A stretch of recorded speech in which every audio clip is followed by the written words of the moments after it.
Hello and welcome to YouTube channel. और आज के इस वीडियो के अंदर हम बात करेंगे इलेक्ट्रिक फ्लक्स की। This is the part number 5 of और इलेक्ट्रोस्टैटिक्स स्थिर विद्युत की का हमारा ये भाग नंबर 5 है, जिसके अंदर हम बात करने वाले हैं किसकी, विद्युत फ्लक्स के बारे में। सो आइए चर्चा करते हैं विद्युत फ्लक्स क्या होता है। देखिए, तो विद्युत फ्लक्स जो होता है उसका सूत्र होता है फाई बराबर ई डॉट टी एस। ठीक है, किसी भी बंद लूप से या किसी भी बंद क्षेत्रफल से गुजरने वाली विद्युत बल रेखाओं की संख्या क्या कहलाती है, विद्युत फ्लक्स कहलाती है। तो आप यहाँ देखिए, यहाँ जो है डीएस के ऊपर क्या मैंने लगाया है, वेक्टर लगाया है, मतलब सदिश लगाया है। अब बात आती है यहाँ फाई क्या है। फाई तो हो गया हमारा फ्लक्स का सिंबल, ई हो गया हमारा विद्युत क्षेत्र, और ये हो गया टीएस, ये हो गया कोस थीटा। तो फाई का सूत्र क्या हो गया, फाई का सूत्र हो गया ई डीएस कोस थीटा। तो यदि मैं ई डी एस और थीटा की बात करूं तो मान लीजिए ये हमारे पास है विद्युत क्षेत्र इस तरफ से। सो ये है हमारे पास विद्युत क्षेत्र, ठीक है। और ये हमारे पास एक क्या है, कोयल है। तो मैं कोयल बनाता हूँ एक, देखिए। तो इस तरह से हमारे पास क्या है, एक कोयल है। तो ऐसे में जो क्षेत्रफल की दिशा होती है वो क्या होती है, तल के लंबवत बाहर की ओर होती है। तो ये तल के लंबवत बाहर की ओर होती है। ये है हमारे एरिया की डायरेक्शन। जो मैंने यहाँ डीएस के ऊपर क्षेत्र लगाया है या दिशा लगाई है, एरो लगाया है, उसकी दिशा इस तरह होती है। तो थीटा डिग्री कोण पर ई। तो ये हो गया फाई बराबर E dot E D s cos theta. इसी कारण से फाई बराबर ई बराबर फाई अपॉन डी एस बना, या phi upon d s cos theta बना। इसी कारण से ई को हम विद्युत फ्लक्स घनत्व भी कहते हैं, इलेक्ट्रिक फ्लक्स डेंसिटी भी कहा जाता है। तो इसे आप याद रखिए। ये पूछा गया था मैग्नेटिक फ्लक्स के ऊपर नेवी के अंदर, लेकिन आपको इलेक्ट्रिक फ्लक्स भी जरूर याद रखना है, क्योंकि इलेक्ट्रिक और मैग्नेटिक सेम है। ठीक है। सो ये जो है नेवी के अंदर सितंबर वाले में, आई थिंक 2018 के अंदर ये पूछा गया था। तो इसका आप खास ध्यान रखिए। नेक्स्ट क्या आता है, देखिए। नेक्स्ट आता है हमारे पास कुछ छोटे मोटे नोट। वैसे उससे पहले हम बात करते हैं मात्रक के बारे में, ये यूनिट के बारे में। तो देखिए, मैंने फॉर्मूला क्या बताया, मैंने फॉर्मूला बताया E D s cos theta. तो ई की यूनिट क्या है, ई की यूनिट है न्यूटन पर कूलम। ओके। और डी एस क्षेत्रफल की यूनिट क्या है, मीटर स्क्वायर। तो एक तो यूनिट बन जाएगी। और मैंने इसकी न्यूटन पर कूलम को मैंने क्या कहा था, वोल्ट पर मीटर कहा था, तो इंटू मीटर स्क्वायर। तो ये वोल्ट मीटर भी इसकी एक यूनिट मानी जाती है। तो ये हमारे पास दो यूनिट होती है इसकी। अब हमारे पास एक नोट है जो आप खास कर ध्यान रखें। ठीक है, क्या है ये नोट, देखिए। क्या बोलूं कि यदि किसी कुंडली का, कुंडली मतलब कोयल का तल विद्युत क्षेत्र के लंबवत है,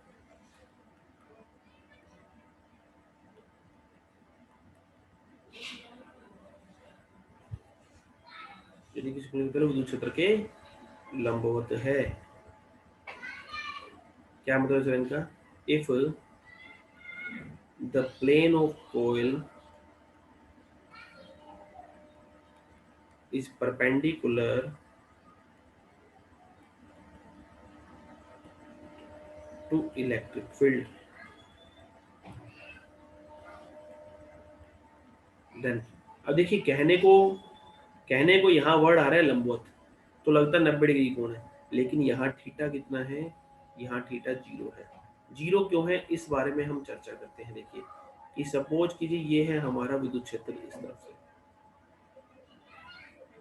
अब कुंडली का तल, कुंडली का तल मतलब कुंडली कैसे रखी हुई है, तो ये देखिए आपको मैं बताता हूँ, कैमरे को बड़ा करके थोड़ा इसको।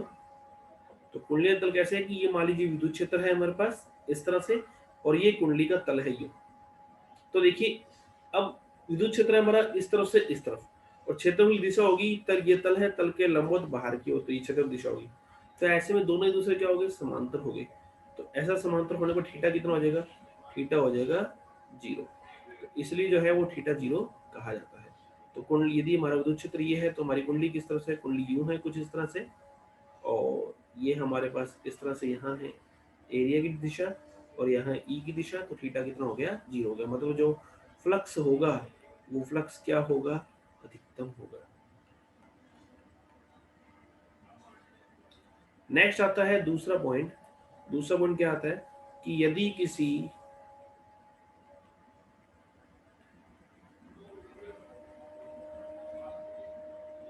कुंडली का तल विद्युत क्षेत्र के समांतर है,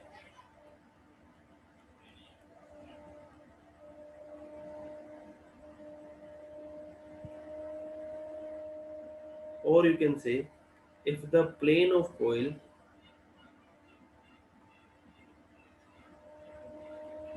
is parallel to electric field, तब ऐसे में थीटा कितना है 90 डिग्री होगा। तो दोनों लाइन याद रखिए, इसमें आगे हमारी काफी ज्यादा काम आने वाली है और इम्पोर्टेंट भी है। नेक्स्ट हम आइए अब इसके ऊपर न्यूमेरिकल की बात करते हैं। देखिए न्यूमेरिकल क्या होगा। ये बोला गया कि ई दिया जाता है कितने से 2i cap plus 3j cap plus 4k cap, और एरिया दिया जाता है 4i vector plus 2j vector. कहा गया फाइंड द फ्लक्स, फ्लक्स को ज्ञात कीजिए। तो ये आपको बोला गया। तो देखिए ऐसे के अंदर क्या करेंगे, हम आंसर कैसे निकालेंगे। तो आइए देखिए, तो हमें निकालना है फ्लक्स का फॉर्मूला। तो फ्लक्स का फॉर्मूला क्या होगा, फ्लक्स का फॉर्मूला होगा ई डॉट ए। तो फाई बराबर ई कितना है हमारे पास, ई है 2i cap 3j cap 4k cap dot 4i cap plus 2j cap. तो ऐसे में जब हम फाई निकालेंगे तो आई वाला आई से होगा 2 × 4, 3 वाला 2 से होगा और 4 वाला मतलब आई वाला आई से, जे वाला जे से और के वाला के से नहीं होगा। तो आप याद रखिए कि I dot I same same multiply होंगे, जे डॉट जे के डॉट के होता है 1। ठीक है, तो आई वाला आई से, यहाँ आई का कौन है 2, यहाँ आई का कौन है 4, यहाँ आई जे का कौन है 3, यहाँ जे का कौन है 2। बस आगे के का किससे मल्टीप्लाई नहीं होगा। तो फाई आ जाएगा 4 और 2 6, सॉरी 4 × 2 8, 8 + 6 कितना आ जाएगा 14 वोल्ट मीटर आ जाएगा। ठीक है, एक और क्वेश्चन करते हैं। आइए हम इसी के ऊपर करते हैं क्वेश्चन। क्या ये क्वेश्चन क्या है आपके पास, तो क्वेश्चन है आपके पास इसी के अंदर यदि हम चर्चा करें तो चलिए एक क्वेश्चन और करते हैं। देखिए बोला गया कि यदि E बराबर 2i cap plus 3j cap plus 4k cap, और यहाँ बोला गया कि स्क्वायर कोइल है, ओके मतलब एक वर्गाकार कोइल है जिसकी साइड कितनी है, साइड 2 मीटर है। कहाँ रखी हुई है, XY तल में रखी हुई है। तब एक वर्गाकार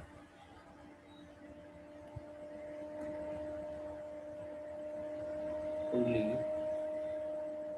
जो कि XY तल में रखी गई,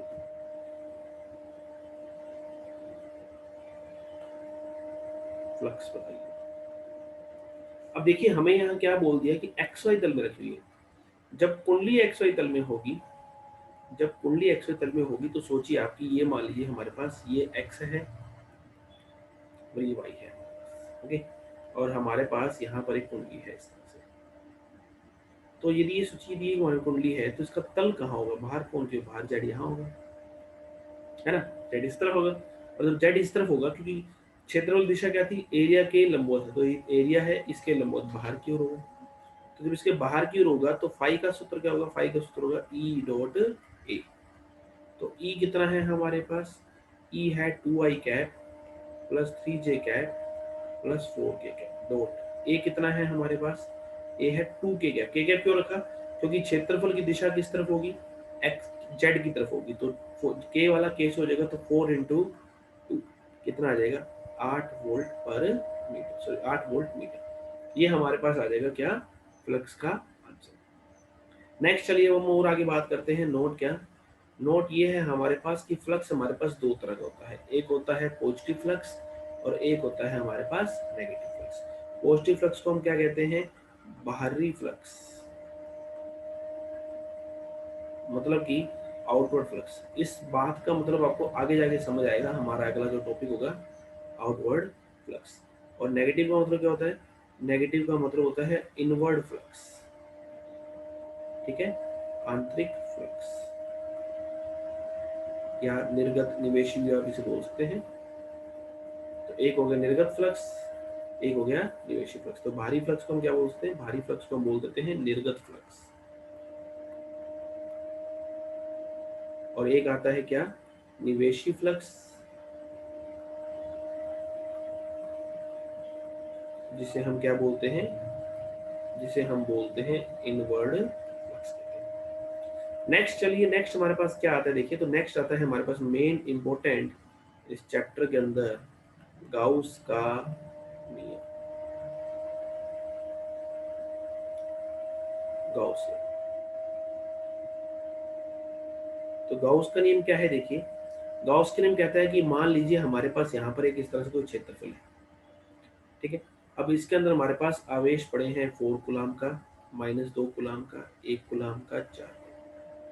तो ऐसे में इस बंद पथ से इसको Q4 को इसकी जगह हम Q1 Q2 Q3 मान लें।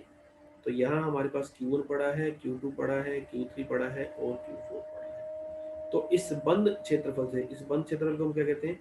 इसे हम कहते हैं गाउसियन पृष्ठ। Okay, Gaussian surface. तो इस बंद क्षेत्रफल से जो निकलने वाला जो फ्लक्स होगा वो क्या होगा? ई डॉट डी एस इस बंद क्षेत्रफल में उपस्थित कुल आवेश मतलब समेशन क्यू अपॉन एप्सिलॉन 0 के रेशियो के बराबर होगा। तो ऐसे में यदि हम समेशन क्यू लिखें तो समेशन क्यू क्या आएगा? तो समेशन क्या आएगा? Q1 plus Q2 plus Q3। तो Q4 को क्यों नहीं लिया? Q4 आउटवर्ड था इसलिए, मतलब वो क्षेत्रफल से बाहर था इसलिए नहीं लिया।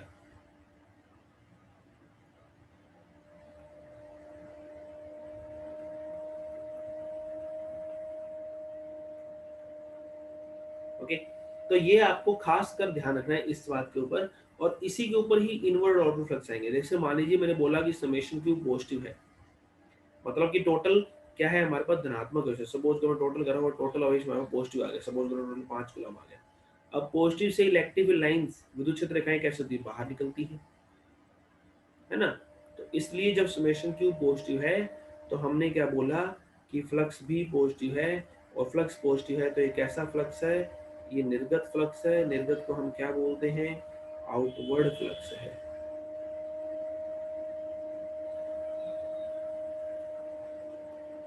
यदि समेशन क्यू नेगेटिव है तो फाई भी नेगेटिव होगा।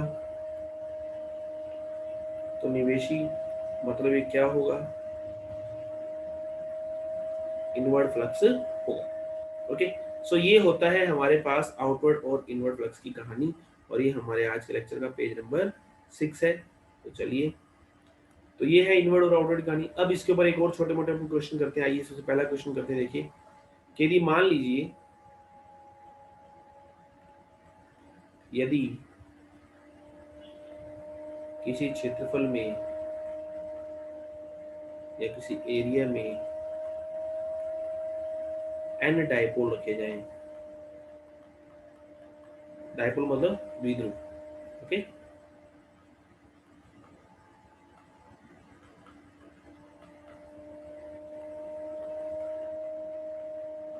तब फ्लक्स होगा। सो देखिए, जब हमने n डायपोल रख दिए, जब हमने n डायपोल रख दिए तो ऐसे में फ्लक्स क्या होगा? सोचिए, डायपोल क्या है? द्विध्रुव क्या है?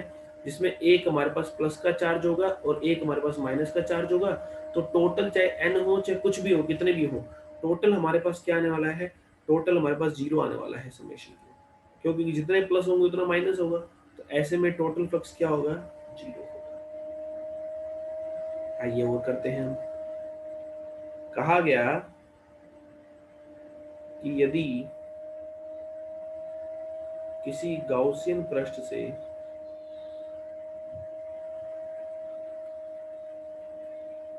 निर्गत फ्लक्स फाई है, okay, the outward flux is phi.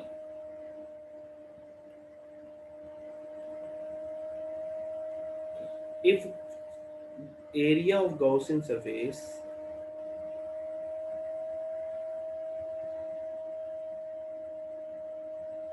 Will be double. यदि हम गॉसियन सरफेस के एरिया क्या करते हैं, हम डबल कर दें, ओके, तब फ्लक्स क्या होगा। तो आंसर है, ऑप्शन है आपके पास 5, 5/2, 2/5 और नन ऑफ दीज। तो आप स्क्रीन पोज करके इसका आंसर लिख सकते हैं, देन आपको आगे मैं सोल्यूशन बताता हूँ। चलिए मैं बताता हूँ सोल्यूशन क्या होगा। देखिए कि आंसर आएगा इसका 5। खास कर ध्यान रखिए, इम्पोर्टेंट है। ऐसा क्यों हुआ, पहले इस बारे में बात कर लेते हैं। जैसे मान लीजिए हमारे पास क्यू आवेश है, अब हमारे पास ये मान लीजिए हमारे पास ये बंद एरिया है, ये ब्लैक होल, इससे भी फ्लक्स कितना निकला, Q/ε0। अब आपने एरिया को ज्यादा कर दिया, एरिया को ज्यादा कर दिया, ये पिंक वाला है, अभी भी फ्लक्स कितना है, Q/ε0।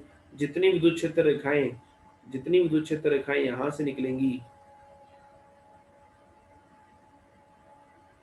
जितनी देखिए छोटे वाले से निकल रही उतनी क्या है, बड़े वाले से निकल रही है, तो इसलिए दोनों समय में फ्लक्स क्या होगा, बराबर होगा। नेक्स्ट हमारे पास क्या आता है, नेक्स्ट हमारे पास आता है आवेश घनत्व,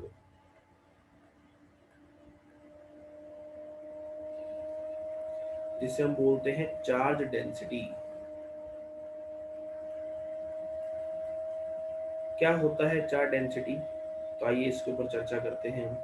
चार्ज डेंसिटी क्या है, देखिए तो चार्ज डेंसिटी में वो तीन तरह के, एक है लैम्डा, जिसे हम बोलते हैं लीनियर चार्ज डेंसिटी,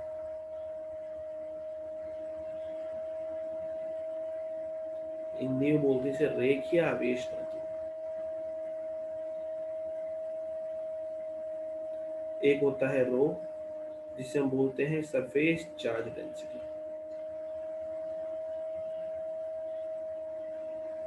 जिसे हम बोलते हैं पृष्ठीय आवेश घनत्व।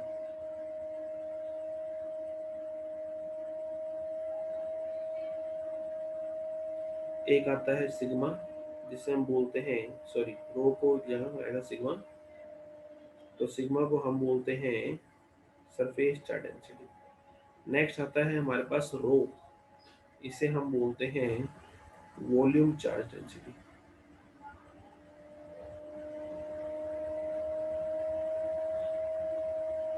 हिंदी में हम इसे बोलते हैं आवेश, सॉरी आयतन आवेश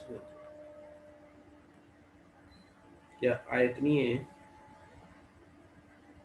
आवेश।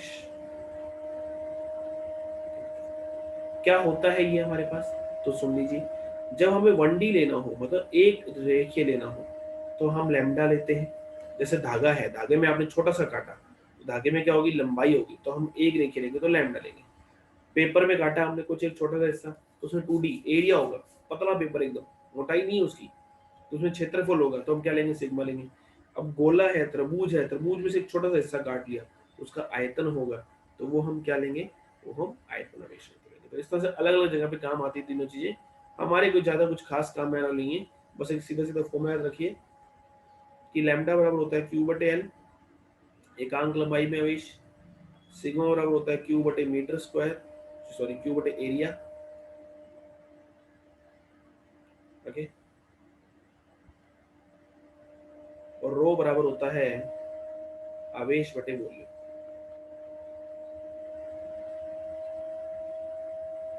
तो ये होता है हमारे पास। इसका मात्रक की बात करें तो इसका मात्रक होता है कूलाम पर मीटर, इसका मात्रक क्या होता है, कूलाम पर मीटर स्क्वायर, और इसका मात्रक क्या होता है, कूलाम पर मीटर क्यूब होता है। ये कब काम आता है हमारा 1D में, ये कब काम आता है हमारा 2D में, ये कब काम आता है हमारा 1D, मतलब ये हमारा कब काम आएगा, लाइन के रूप में धागे के अंदर, ये कब काम आएगा हमारा पेपर के अंदर, और ये कब काम आएगा हमारा स्फीयर के अंदर। तो ये है हमारा गाउस का नियम। नेक्स्ट आता है ये आगे जो बताने जा रहा हूँ सीधे सीधे डायरेक्ट फॉर्मूले हैं। Electric field due to a thin charge, sorry long charge wire, है ना, एक पतली चार्ज वायर का ना कुछ।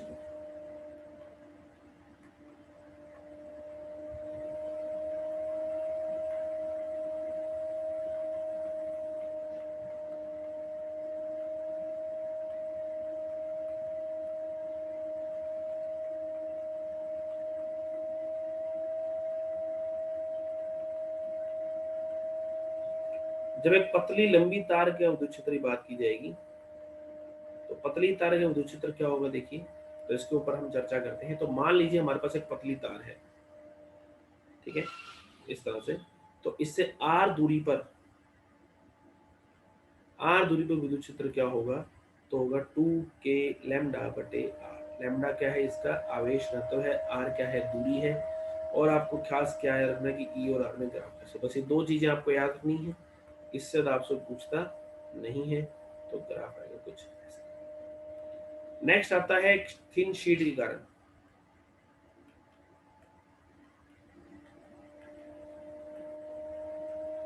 एक पतली चादर के कारण।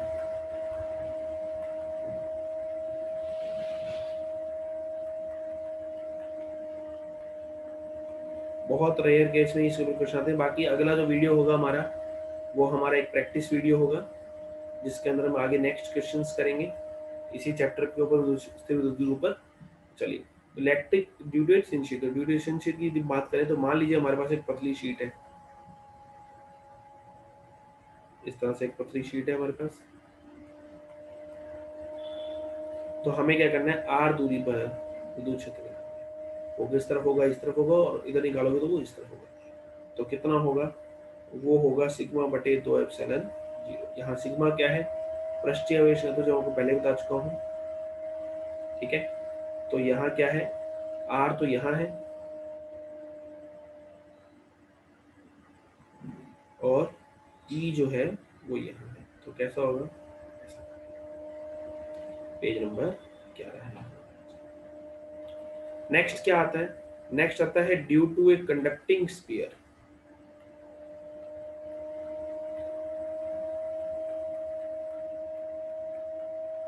Due to a conducting hollow sphere, चालक तथा खोखले गोले के कारण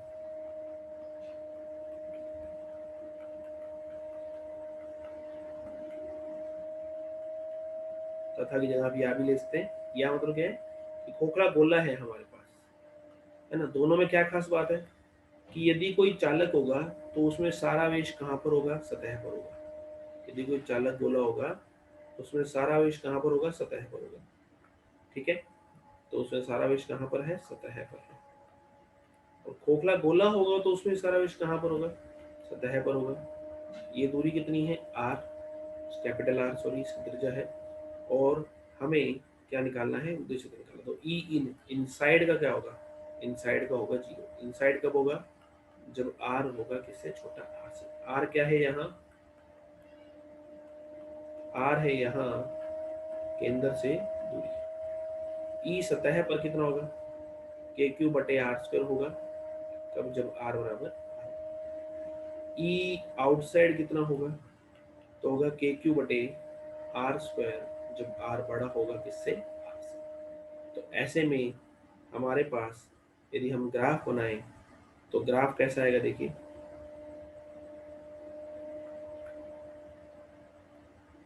देखिए ग्राफ किस प्रकार का आएगा। ग्राफ आएगा, अंदर तो रहेगा 0 और बाहर आएगा। तो यहाँ से तो हो गया 1/r², और यहाँ से क्या रहेगा, 0 रहेगा। और सतह पर क्या रहेगा, के क्यू बटे r² रहेगा। ये ई का ग्राफ है, आप इसे याद रखिए। डायरेक्ट ग्राफ पूछा जाता है कि इनमें से कौन सा ग्राफ जो है वो ई के लिए बना है। तो ये हमारे पास ग्राफ है। नेक्स्ट आता है हमारे पास, this is the page number 13। Next आता है due to a solid sphere, ठोस गोले के कारण।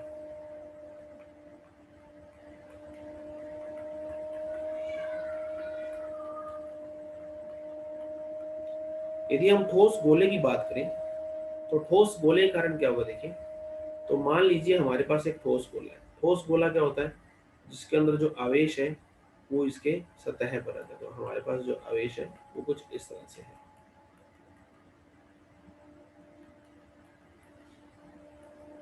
तो इसमें क्या होगा, आउटसाइड का फॉर्मूला तो सेम है जो पहले था, इनसाइड सरफेस का फॉर्मूला भी सेम है सतह का, लेकिन इनसाइड का फॉर्मूला अलग है के क्यू आर बटे आर क्यूब है, जो कि ई जो इन है वो समानुपाती होता है किसके, आर के। तो ऐसे में यदि हम ग्राफ बनाएं किस किस के बीच में, ई और आर के बीच में, तो वो ग्राफ कैसा बनेगा देखिए, ये ग्राफ ध्यान रखिए, ये ग्राफ सेम टू सेम ई का या जी, जी मतलब पृथ्वी का, पृथ्वी गुरुत्वाकर्षण उसके कारण, दोनों के कारण सेम बनेगा। तो अंदर तक तो बनेगा ये स्ट्रेट लाइन और बाहर आके हो जाएगा ये, अंदर हो जाएगा स्ट्रेट लाइन, बाहर आके हो जाएगा ये व्युत्क्रमण। ठीक है, तो ये होगा। इसके अलावा आप ई इनसाइड का सूत्र, यदि हम के क्यू आर है, क्यू को के यदि मैं 1/4πε0 लिख दूं तो ऐसा बन जाएगा। अब मैं 3 का ऊपर यदि गुना कर दूं तो हो जाएगा। तो Q बटे 4/3πr³ क्या बनता है, ये बनता है रो इंटू आर अपॉन 3ε0। देखिए ये Q बटे रो बटे 3πr³ क्योंकि आयतन बन गया, तो आवेश बटे आयतन क्या होता है, रो होता है, आयतन आवेश। सो ये हो गया हमारे आज का लेक्चर। सो होप आपको आज का लेक्चर पसंद आया होगा। सो आज के लिए यहाँ तक ही था। सो नेक्स्ट वीडियो के अंदर हमारा क्या होगा, नेक्स्ट वीडियो के अंदर होगा हमारा आने वाली एक्सरसाइज इस चैप्टर के ऊपर। So hope, thank you, have a nice day, पढ़ते रहिए। जय हिंद, जय भारत।